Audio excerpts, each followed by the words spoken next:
નમસ્કાર. વિજાપુર સંદેશ ન્યૂઝમાં આપનું હાર્દિક સ્વાગત છે. શ્રીમદ ભગવદ્ ગીતાના પાઠ ગુજરાત સરકારે જ્યારે અભ્યાસક્રમમાં દાખલ કર્યા છે ત્યારે કેટલાક લોકો આનો વિરોધ કરી રહ્યા છે. આ પ્રકારના વિરોધને સખત શબ્દોમાં વખોડી કાઢવા અને રાજ્ય સરકારના આ પ્રશંસનીય કાર્યને અનુમોદન આપવા માટે વિજાપુર તાલુકાના સામાજિક અને શૈક્ષણિક એવા 39 જેટલા સંગઠનોએ રેલી સ્વરૂપે વિજાપુર મામલતદારશ્રીને આવેદનપત્ર આપીને ભગવદ્ ગીતાના અભ્યાસક્રમ બાબતના વિરોધને સખત રીતે વખોડી કાઢવામાં આવ્યો છે. ભગવદ્ ગીતામાં દર્શાવેલ મૂલ્યો અને સિદ્ધાંતોમાં કોઈપણ જાતિ, ધર્મ, પંથ કે સંપ્રદાયનો ક્યાંય કોઈ ઉલ્લેખ નથી, ત્યારે એનો વિરોધ કરવો યોગ્ય નથી. શ્રીમદ ભગવદ્ ગીતાના જીવન મૂલ્યોના પાઠ કોઈપણ ભેદભાવ વિના ભણાવવામાં આવે છે.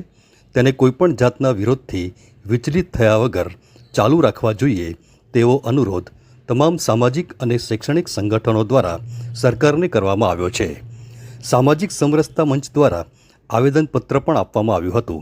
આ અંગે વિદ્યાભારતી પ્રાંત કારોબારી સભ્ય અને વિજાપુરના જાણીતા સર્જન ડૉક્ટર સુભાષ દવેએ જણાવ્યું હતું કે શ્રીમદ ભગવદ્ ગીતા અભ્યાસક્રમનો ભાગ બને છે અને તેમાં જીવન જીવવાની પદ્ધતિની વાત છે, તેમાં વાંધો શું હોઈ શકે?